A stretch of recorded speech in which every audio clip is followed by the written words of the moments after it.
fun. All right. Welcome back, everybody, to the Quill and Query podcast. My name is Brandon Hall. As always, I'm joined today by my wonderful co-host, Ash. Ash, how are you doing today? I'm doing pretty well. Hot, but well.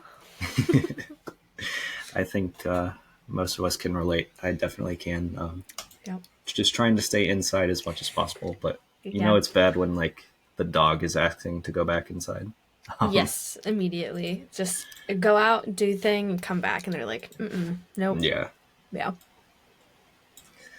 Well, we have a little bit of a shorter episode again this week. We're going to talk about some general writing advice and just our overall thoughts on it. And just kind of in the same vein of our last mini episode, I'd expect it to be about half length. We're still kind of feeling these out, so might be a little bit of a fluctuation there. But before we get into all that, I just want to acknowledge, I'm going to skip ahead of our reading updates real quick and go to the podcast update, because if anyone is joining us on YouTube, this is our first live being hosted on YouTube. We usually host these on TikTok, but we're trying something new, mostly just to have one platform and one screen to look at while we're going live. So hopefully you guys like the lives over there on YouTube. I know you seem to like the clips a fair bit, so you can join us while we're recording and get the full experience.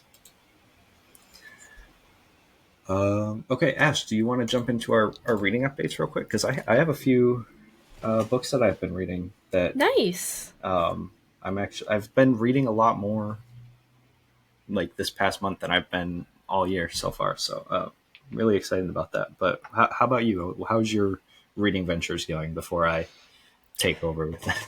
No, I'm glad that you have and are excited to share. I've been reading a lot more in the last, I think this is day 9. I've got my partner started using this app to limit his screen time. It's called Opal.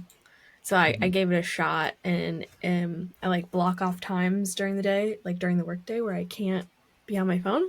Yeah. So I've been reading way more, which has been really nice, trying to stay off that phone. So I finished Sunrise on the Reaping, which is like the second, or it's a prequel to the Hunger Games. That was pretty good. I think I gave it like a 3.5 or a 4.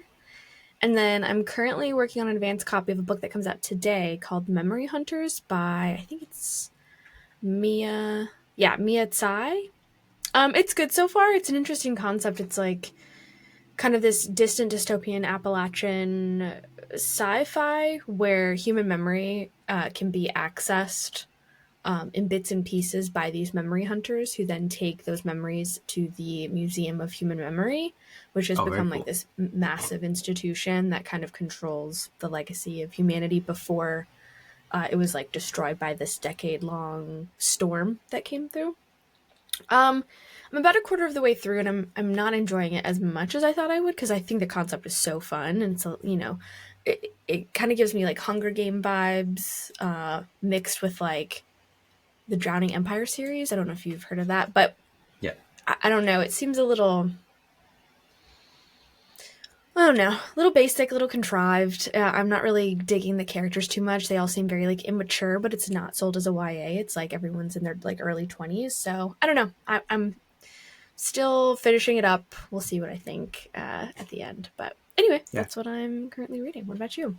Very cool. Well, so the key to my extra reading has actually been the same thing. It's been cutting down on my screen time. Yeah, nice. So, awesome.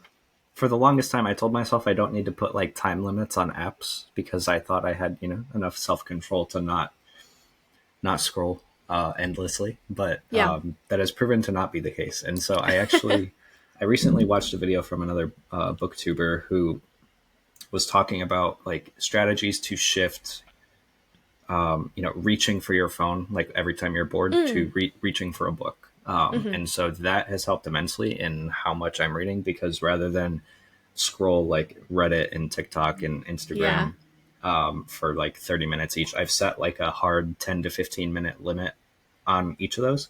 Nice. And it's annoying to have to go through and like reset it if I really want to. So that's enough of a barrier for me that it actually works. Cool. And so in place of that, I have been, like you, reading a lot more. And so one of the books that I'm still reading The Devils, but one of the books that I've actually started and finished since our last episode was The Hobbit, because I've never actually read it. I've only seen the Oh, films. amazing. Yeah, so was really excited to finish that one because that's been like a long time TBR. I'll get to it eventually.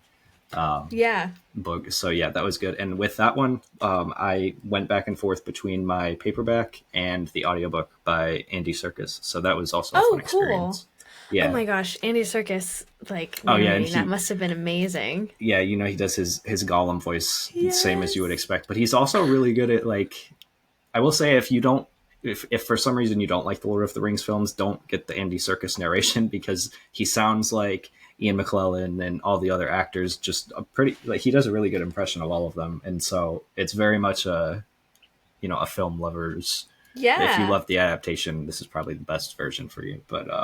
That's awesome.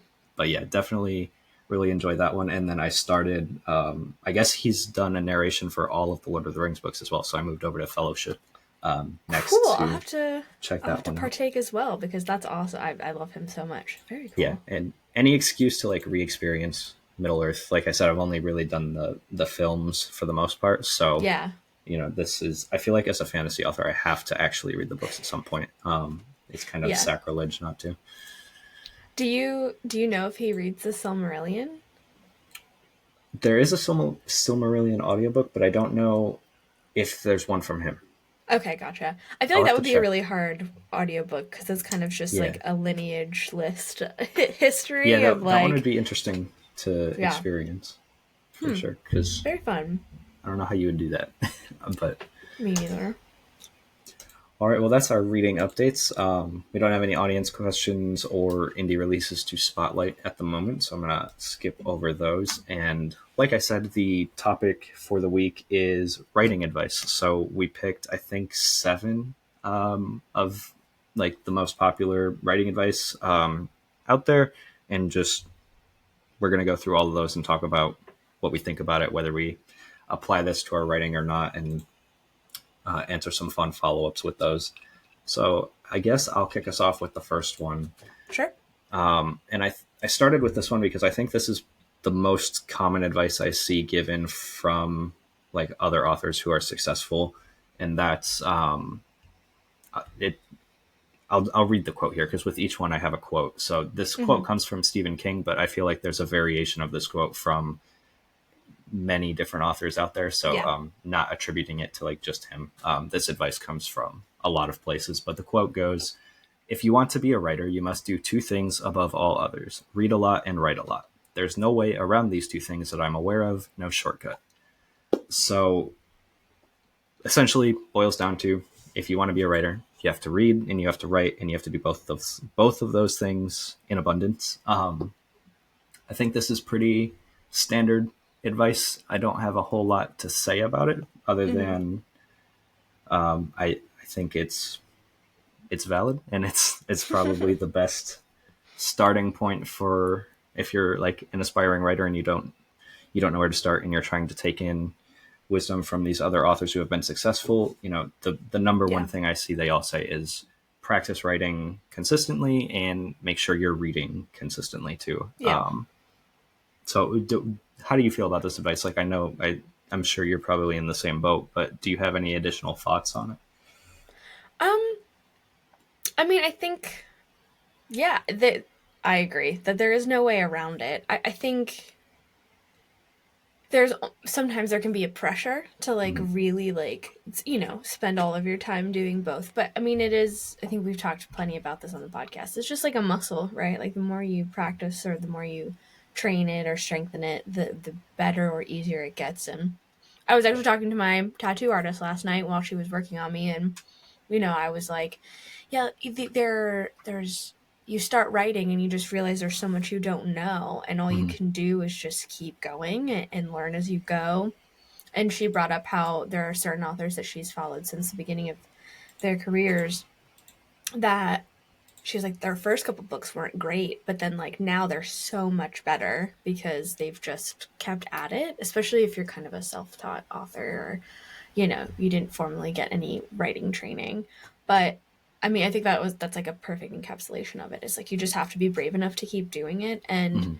You're not going to ask a scientist to kind of create a cure if they haven't, if they don't have the knowledge at least or the practice in the lab to get that, you Yeah. know, the final product. So it's like, yeah, you can't not continue learning, and it should be like like a lifetime long thing. Mm-hmm.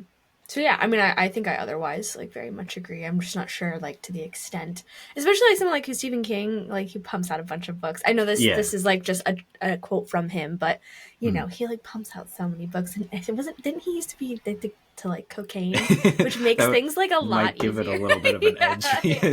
Yeah, I think he had a cocaine addiction. So you're like, okay, I mean, it makes sense for The Shining, right? You're like, Yeah. this is someone who was drugged up, but Yeah. no, otherwise good advice, I think.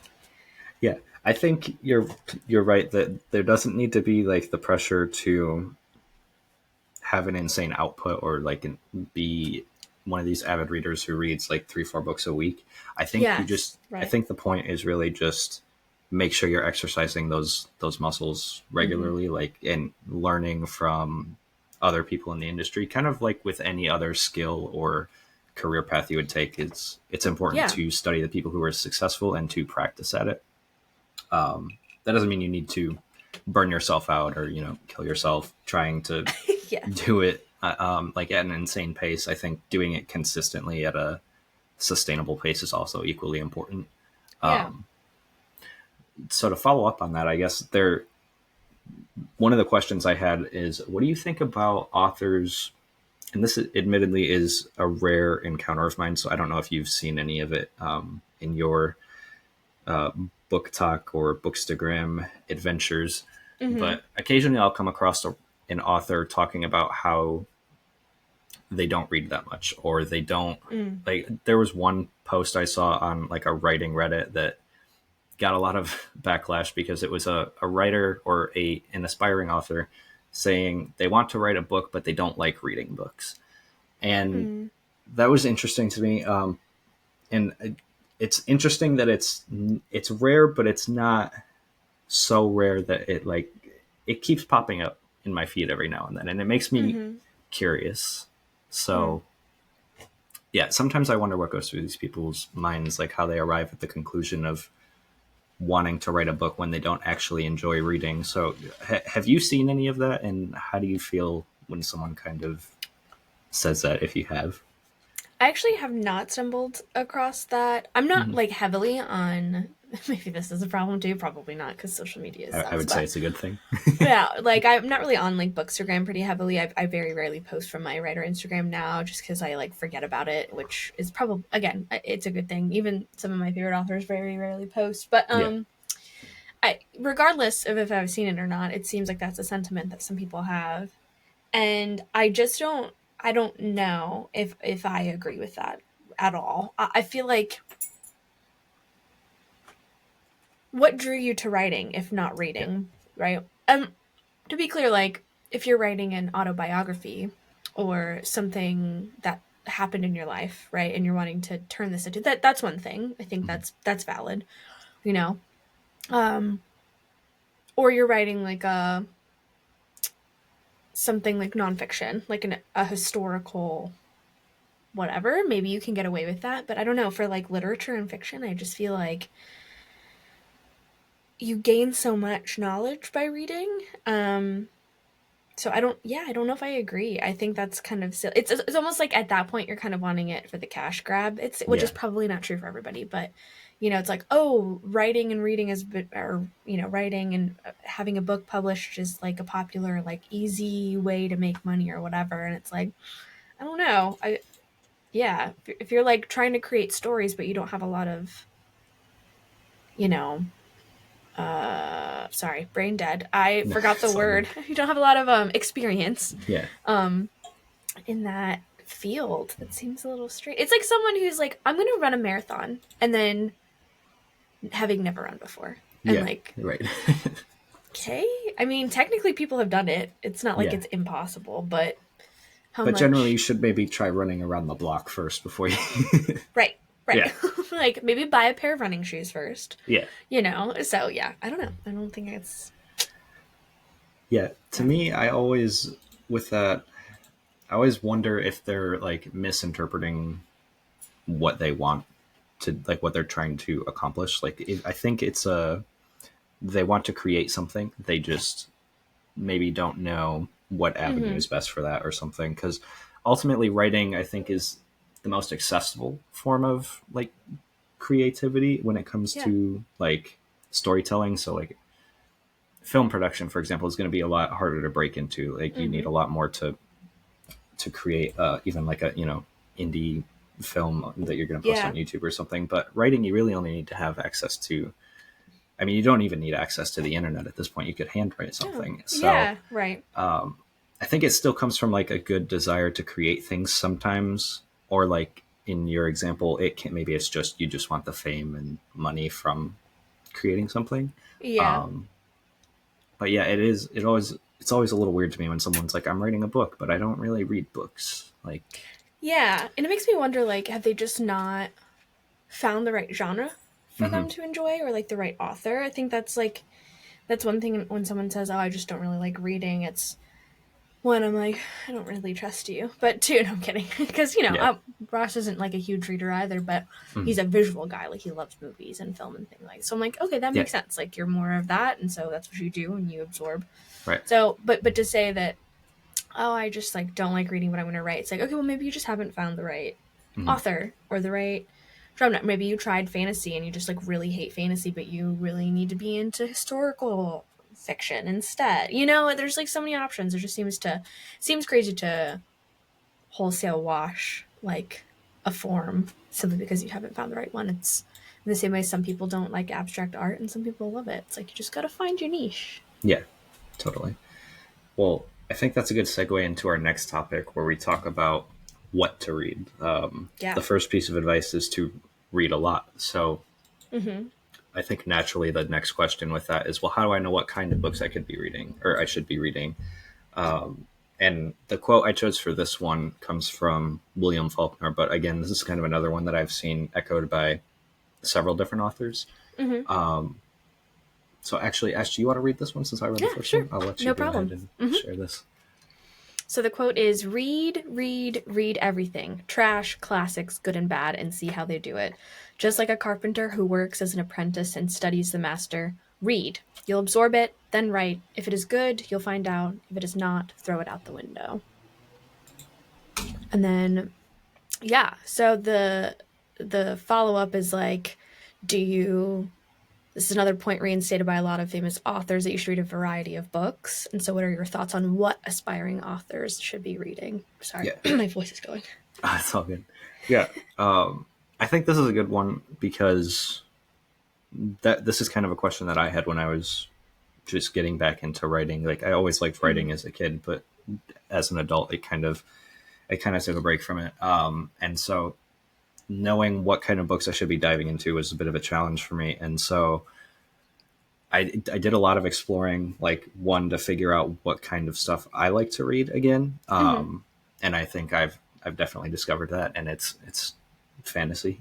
Just Yeah. that's sci-fi and fantasy are at the top of my list. But Mm-hmm. you know, as I continued to learn more about writing, I came across more advice like this that was like you have to read bad books and books you don't Mm-hmm. enjoy and books outside of your genre and things like that. So I did take that to heart, and you know, pick up some things that have been like critically panned or very Yeah. commercially unsuccessful and things like that.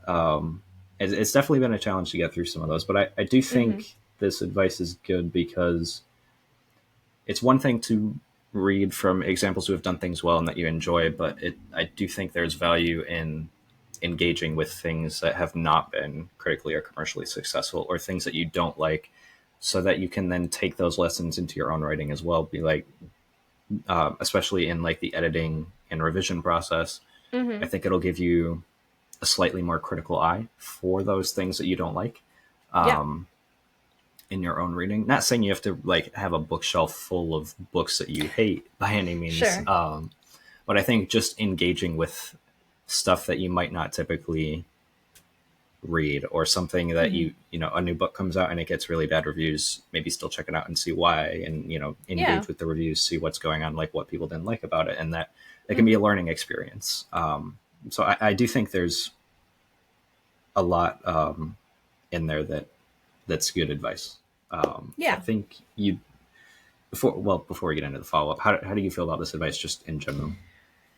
I think in general it's good. I think that's why I started my book club, because I was continuously reading, and to, I think we've mentioned this too before, but like fantasy is a huge genre. I mean, it really encompasses like a wide swath of subgenres and like different avenues you can take. So it's not like, if you're into nonfiction, that also encompasses a lot. If you're into just like romance, that also encompasses a lot. So even within your own preferred genre, there can be a wild variation. So I think on the whole, it's good advice. But yeah, that's why I started book club, because I was like, I'm getting too stuck in my genre, and I need to read other genres, which is nice because it's like every month I have to read like one that's not my preferred. I don't know. I don't think it's necessary, I guess, as the caveat to like read the classics consistently, or like make sure that you're like not getting enmeshed into one genre. I think it's nice every now and then to throw it in, or to kind of expand outside your horizon of normalcy. So yeah, I guess I'm saying it's great. It is good advice, but that shouldn't be like something that you're like, oh my gosh, I haven't read a classic in like a year and a half. I need to, Yeah. in order to be a good writer. I think that the reasoning behind it is like, you're going back to our first question, is like, you just need to learn, and like what Mm-hmm. works well in this situation, and you might find inspiration from others. And so yeah, I think it's generally like solid advice, or something that you should, every few books in your genre, just throw in a fun one that's outside of it for posterity's sake. Yeah. Yeah. Yeah. Agreed. I think you had the follow up. So did you want to go ahead and share that too? Yeah, so I think I kind of touched on it, but my follow up was like, what happens if you just like really hate a genre, Yeah. but you're like trying to find that advice, or if you're a genre reader and reading something outside of a genre, it slows you down, or maybe like holds you back from the drive to read, because that's like Mm-hmm. something I struggle with sometimes if I'm reading a book outside my genre and I really don't like it. Um, I'm not afraid to DNF, but that usually like puts me off reading for a while. Like it's Yeah. kind of like, ugh, it was such a slog to get through, and like I don't want to do that again with a new book or whatever. So I didn't know if Yeah. you felt like that kind of potential worry as well after No, yeah, reading the next genre. definitely. If I switch from like reading something that I really enjoyed to a book that is just not doing it for me, or it's Mm-hmm. something that I don't typically enjoy, it definitely does slow down my Yeah. momentum and like just my overall enjoyment of reading and drive Yeah. to keep doing it. One thing I try to do is if there's something I know that I'm not going to enjoy as much, or that I'm kind of intentionally reading knowing it's not for me, but I'm still trying to learn from it, is I kind of try to separate it from like my regular reading, in that it like this is work, this is learning, this is Yeah. I'm trying to look at this with a more critical eye and Sure. understand what what I can take from this into my own writing, whether that's anything good or things not to do. And then another thing that helps is, I don't think, like, if you're reading a book that you're not enjoying, or to see what's not working and things like that, I don't think you need to read all the way through. I think you just Mm. need to get a good sense of why it's not, why it's not Yeah. working, why you don't like it, things like that. Because there's been plenty of books that I've picked up for this purpose that I got maybe like a third of the way into, and I was at a point where I'm like, I can see why this isn't working. I can see why it's not received well critically. Sure. I don't necessarily think I need to see how it ends, because it's kind of doing the same thing. I don't think it would hurt to keep reading it, but I feel like the Yeah. potential like damage to my momentum Sure. of reading is, I make that trade off where it's like, I think I've learned enough from this that I can move on to the next thing. Yeah. So I don't think this advice means you have to force yourself through books that like are really just a slog for you. Yeah. Maybe a little more so than you would usually, just to glean a little more insight from it. But Mm-hmm. I don't think you have to make it through all the way, like every bad book or every classic that you're reading or anything like Right. that. So yeah, does that make sense? Yeah, no, totally. I think I fully agree. I'm such a proponent of DNFing books. I'm like, there's no need if you really don't like it to keep Mm-hmm. reading, especially if you've given it the good old college try. Yeah. But I think like as you were saying, if you can get the gist, if you understand it enough to an extent, then yeah, you can like Wikipedia it, or Yeah. here's an oldie, you can spark notes it, and if you're really interested in how it ends, but it's just like not for you. But yeah, I think that can be hard because like a lot for a lot of people, like the classics, Mm-hmm. it's just like it can be hard, especially if it's like a Bronte. Love them, but man, sometimes it's like, I don't know if I can do like 400 chapters of depression. So it just depends on your style, I guess. But yeah. Oh, sorry. Riverside was being weird for me for a second. Yeah. Yeah. No, totally agree. I think the the gist of that advice is you do have to engage with those things. Maybe not Mm-hmm. fully, but Sure. um, yeah, yeah. Sorry, I Yeah. lost my train of thought. Long workday That's today. okay. So. No, no, no. It's fine. It's totally okay. All right. So this third one, I thought you might appreciate because I know you Mm-hmm. said you do research heavily in your work, right? Is Mm-hmm. that okay? So Yep. this next piece of advice is involving research, which I think a lot of writers are familiar with having to do. So Mm-hmm. I'll go ahead and read this one. Okay. This quote comes from Robert McKee. I'm sure, like the other ones, it can be attributed to many other authors. And Mm-hmm. actually, I do have a follow up quote for it as well from Dan Brown. So the first one is do research, feed your talent. Research not only wins the war on cliche, it's the key to victory over fear and its cousin, depression. And then the follow up quote is Google is not a synonym for research. So I thought you would appreciate that one because I I do know, like that one a lot. Once I saw it, I chuckled for yeah. sure.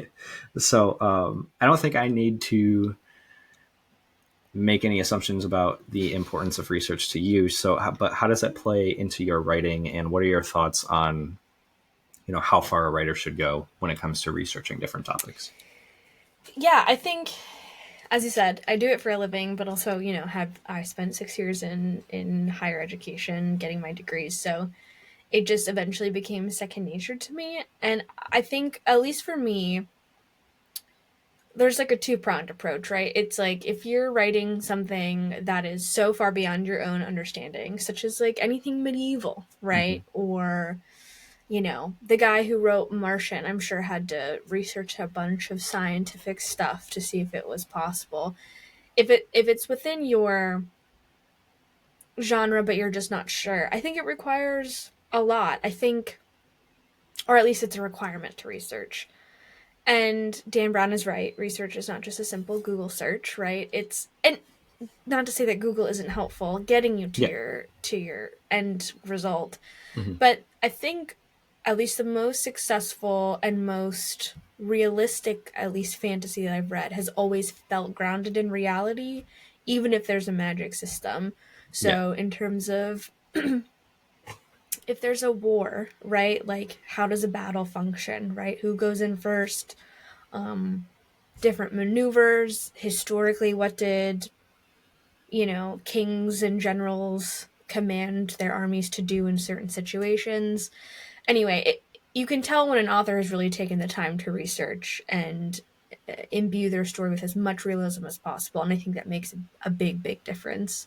I just finished Burying Our Bones in the Midnight Soil, and it was most of it was character driven, but there were places throughout history that these like vampires go to, from like Spain to England to all these other places, and it was very obvious that V.E. Schwab had done her research and had like visited these places. It felt real. It felt like you were walking through these cities, Yeah. even though it was, hundreds of years in the past. So I think it is necessary if you're writing in that genre. For sci-fi, maybe not so much, but that's the second prong approach, is that you should be researching people in your genre and Yeah.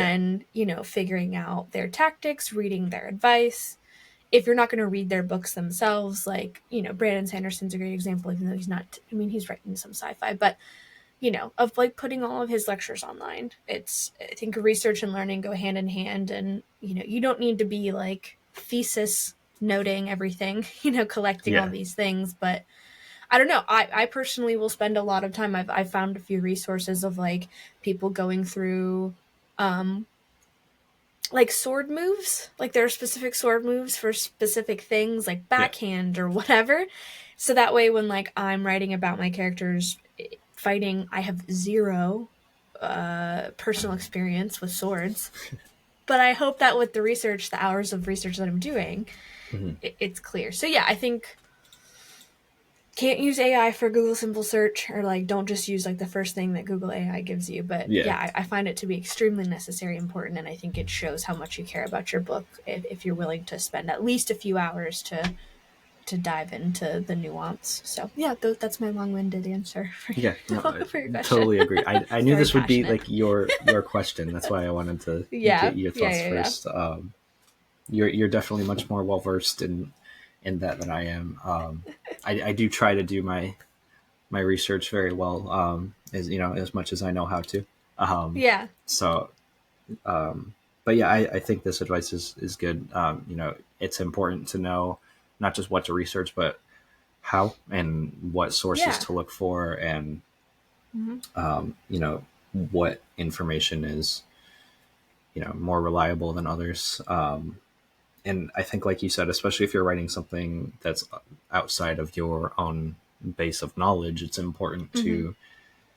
to learn as much as you can on that, so you can make it feel authentic and Yeah. not kind of break that sense of immersion for the reader. And it Mm-hmm. also speaks to your passion for your story when readers Mm-hmm. can see that you put that effort in.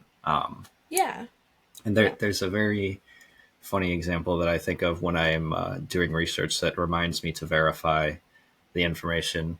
And that is, I don't know if you've heard this story. I forget the author's name, but he's leaned into it as a joke since then because it was just so like ridiculous. But he was researching ingredients for this alchemical concoction. I don't really remember all the details, but Uh-huh. the answer he found on Google was from like Legend of Zelda or some other RPG.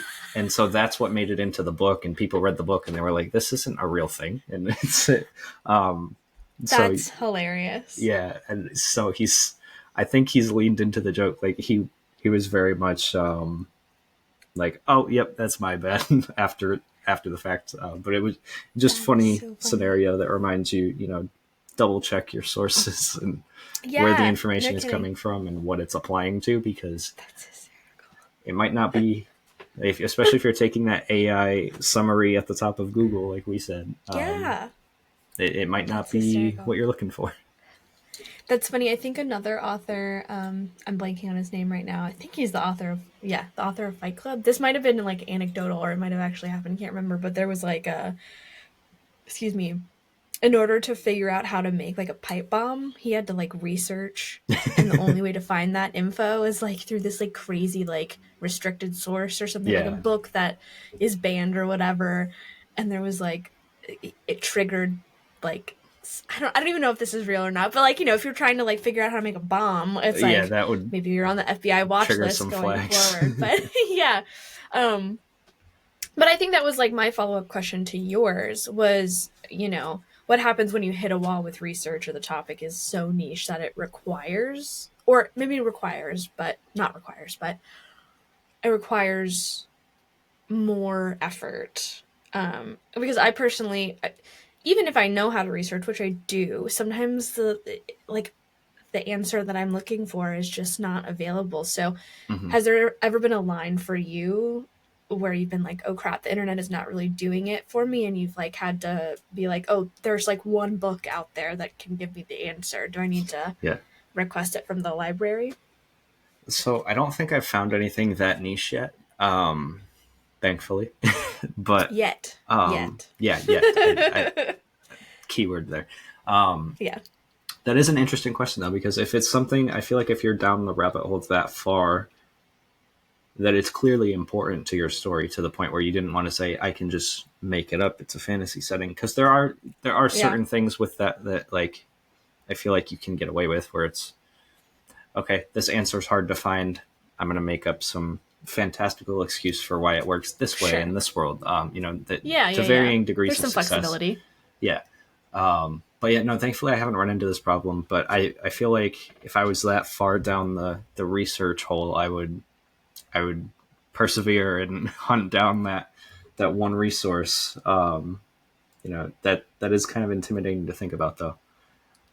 Yeah, I think it is interesting because there's been a couple moments where I'm like, I'm just really not finding the answer, and so I'm Mm-hmm. like, you know what, I'm just gonna, like you said, kind of just like evolve what I know and like make it try and fit. But I think people, if there is ever a point in which you've hit a wall, I was trying to like figure out the different variations of like a keep, right? Mm-hmm. Not variations, but like the blueprints of a keep. Yeah, And, it wasn't quite like the word, I could not find the word. So I just kind of like, you know, use words to describe what I think is like this thing. And yeah, it sucked because I was like, there has to be a word. And I didn't do what I'm about to advise people, but there's also, especially from if you're, let's just stick with fantasy. If you're really into fantasy and you're trying to figure out something like medieval in reference and you just really cannot find the answer, no joke, I remember my professors being like, I love when people, like random people, will email me and ask me questions about my subject yeah. because they're like working on a book or something like that. Mm-hmm. So truly, even like your local university or like a big university close by, they've got all their professors emails on there. So if there's like a strange niche question you have, Yeah, reach out to them. Worst thing that could happen is they're like, they just never respond, or they're like, please don't bother me about this kind of stuff. yeah, But I think people forget that you can like ask questions to people who are experts, and hopefully maybe get an answer back. But I think it can be intimidating, and depending on who you are, it can get to a point where you're like, okay, this is fine. But genuinely, best place to start, Wikipedia. mm-hmm. Not joking. Go down to the bottom, get the footnotes, and then you can like keep diving in and diving in. So Yeah, yeah, it depends. Yeah. yeah. And that sounds so. To me that sounds fun, like hunting down the Yeah. experts, and Yeah, it's I love very it so something much. very fantastical about that. Like Mm-hmm. looking for the ancient wizard with the knowledge, and Yes, exactly. It's your own little adventure, and yeah. it's very rewarding. Mm-hmm. And the fear is like maybe this doesn't make it into the book, and it's like, okay, but you have that knowledge now, and in the Yeah, future, if it comes up, you don't have to worry about it because you know about it. And right. maybe I should get on Fiverr and be like, I'm offering research services for a book. Yeah. Like, if you have any questions, I'll help track down the information. But yeah. Did you have a follow up for? Oh wait, we just did the follow up for that one, I believe, didn't we? Yeah. Okay, cool. Do you want to do question number 4 and then we can save the rest for another time? Yeah, because I think that's about halfway through, so we'll have enough for another Yeah. mini episode on this. There's so much writing advice out there, Yeah. we could probably make several. So that's awesome. There That's is. always good to know that we have Yeah, there really is. content. So this Mm-hmm. fourth one is a little more of a, I guess, a controversial quote, or a Mm-hmm. humorous quote, if you will. This one comes from Terry Pratchett, and I'll just read the quote. I can't really do it justice. Um, it's There's no such thing as writer's block. That was invented by people in California who couldn't write, and that is the quote. So I think the gist of this quote, and like the advice that I was trying to touch on with this, is that when you are trying to write professionally or trying to finish a novel, trying to make a career out of writing, you have to learn to work around writer's block and Mm-hmm. write even when inspiration isn't striking or it's hard.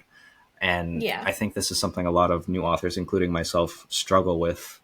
And so I just wanted to get your thoughts on this. Like, what do you think about that quote? Like that writer's block doesn't exist, but also, hypothetically speaking, saying that your answer is it does exist. How do you motivate yourself to work around it or write when you don't have, that spark, maybe Yeah. all the time? Well, first of all, R.I.P. to Terry Pratchett. What a legend. Um, First of all, I don't know if I can take writer's block advice from Terry Pratchett, considering he wrote like a 48 book like series, not including like a dozen other like Yeah, standalone books or whatever. So maybe I that's think that why he man was thought. just a Yeah, machine. Yeah, I do. So I think maybe I'm in the middle on this one. I think throughout history, I mean, artists have always experienced a type of mental block, mm-hmm. whether it's self induced or something happens, or I don't think creativity is an ever flowing river or it's like a never ending well, right? I Agreed. Yeah. think there are so many factors that can drive into creativity. What I think Terry Pratchett was trying to say here is kind of what you said. It's just like learning to work around it. If you are experiencing writer's block and all you can do is like a sentence a day, better than nothing.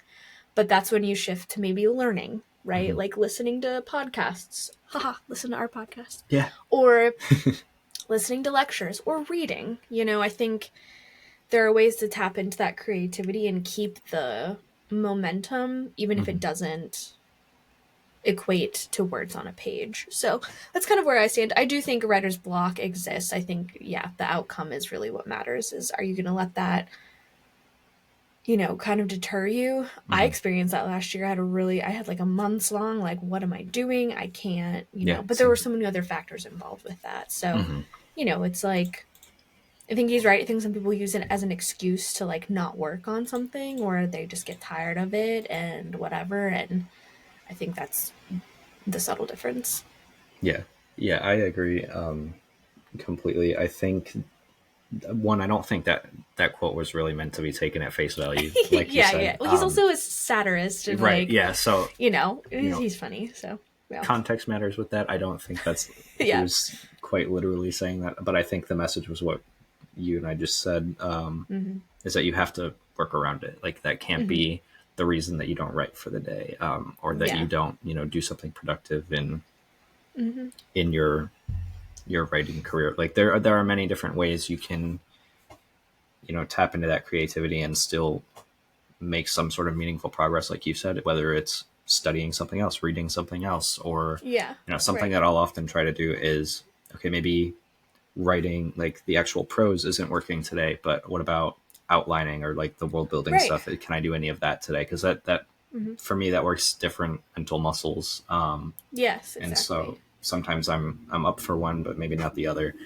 Mm-hmm. But I do think, especially if your goal is to be, I mean, whether you're doing self-publishing or traditional publishing, you're going to have either self-imposed or publisher-imposed deadlines and Mm-hmm. expectations, just like any Yeah. career. And so you're going to have that ability to write, unless you're one of those Yeah. lucky people who gets inspired every single day. Um, Yeah. They exist, and yeah, I'm envious of them for yeah, sure. But same. yeah. Yeah. But yeah, I think just being able to work past it and write even Mm-hmm. when it's hard, and remind yourself that it doesn't always have to be perfect on your first go around. Like Yeah. it's okay to have a messy first draft, as Mm-hmm. many popular authors are fond of telling us, over and over again. And I Yes. swear I will take it to heart one day. But One day, not today. yeah, One day, not today. I'm sure once we have published our first books, we can be in that camp and be like, yeah, guys, it's just not going to be good. But right now, I hate it. yeah, And yeah. everything has to be perfect. So, yeah. But no, I think it's like cross training, right? An Mm-hmm. athlete is not just a heavy lifter. A competitive lifter is not going to be lifting weights all day every day, right? Mm-hmm. Like there's a rest day. There are, Yeah, you need to cross train to be an athlete of any kind. So, if you think about writing in that regard too, in terms of like brain power, it's like, yeah, some weeks are going to go by and the well is almost dry. yeah, So what do you do to, you know, yeah, like kick that back into gear? And it doesn't have to be writing in particular. So, yeah. And with that note, I found that applying kind of the same line of thinking to other areas of my life has helped me mm-hmm. apply it to writing as well. So like there's a lot of times I try to work out like 5 days a week. There's a Mm-hmm. lot of days I wake up and I don't want to. um, Yeah, yeah. but kind of making myself get up and do it, knowing that if I don't do it, it's not going to get done and I'm not going to get the results I want. Just I feel like working that mindset into other areas of your life can help as well. And then, I mean, I'm sure you guys probably do it at your day jobs. Like, how many times do you just not want to go to work, but you have to go to work? It's so yeah, it's just I think it's just an exercise in willpower and, you know, getting through the hard times. I'm really bad at that. I'm really bad at pushing myself. I think, you know, there's really just like really no excuse. I'm just bad at it. But I mean, I think everyone's bad at it at some point. You know? So. But this year my word was consistency, and thus far this year I've been very good about like doing more physical fitness stuff and like reading more. I've read more books this year so far, a little over halfway through the year, than I did all of last year. Yeah. You know, writing, I've been more consistent, like working through the draft, and that's been fun. So yeah, it's as always, we will tell you to, you know, go easy on yourself, but push yourself. Because I'm trying to learn how to do the same. And it's hard sometimes, especially if you have a very busy life. It's not easy. Yeah, there's a difficult balance to find there for everybody. And it's always individual, I think, where it's make sure you're not pushing yourself too much, but also not letting yourself get away with being too lax either. And exactly. Both can be equally difficult, I feel like. Agreed. Well, those were some fun writing advice topics, Ash. I'm also pretty excited to talk about some of the other ones in a future episode as well, because there's some good ones in there. But I think it was nice to. I don't think we've ever done a writing advice focused episode like this, so it was nice to touch on some of the more common, reoccurring ones there. Yeah, no, I think this is great. I'm excited for if we choose to do the second half of these questions for the next mini episode. I think it's good. And even if you don't follow our advice, these are some good general advice lines from some of the best in the biz. So hopefully folks can take something from this episode. Well, I think that's going to do it for our mini episode, but do you have any closing thoughts for anyone? It looks like we have a few people lurking on YouTube. Feel free to say something if you're over there. If you have any questions, topic suggestions, if you just joined at the end and you have no idea what we talked about, that's totally fine. This this stream should stay up for a few hours, and then I'll put the edited recording up on Friday. That's usually when I try to get the episodes up for you guys on podcast platforms and YouTube. So look out for those. But I don't think I have anything. Yeah, I was going to say, it looks like crickets in the chat right now too. So everyone's shy, I guess. Yeah, no, it's all good. We usually get a lot. Our engagement is mostly on the clips, I feel like. So okay, cool. So and this is our first live over on YouTube, so I gotta increase the awareness of it as well. Yeah. Do we have like a? I only watch YouTube. I don't really. You handle the back end of the YouTube stuff. Yeah. Is there like can we post on our YouTube channel like when we're going live? Yeah, so I did earlier today. Okay, cool. You can do like a text post, kind of like a tweet, I guess. Nice. I don't know if everyone's. I don't know where they see that. Like, I think they have to come to our channel to see it. So I'll experiment with different ways to like make it clear to people when we're going live, and see what we can come up with. But yeah, exciting stuff. Thanks again, Ash, for another great writing conversation, and thanks everyone who stopped by, even if you were quiet. And we'll see you guys all in the next episode. See you next time. All right, bye guys. Take care.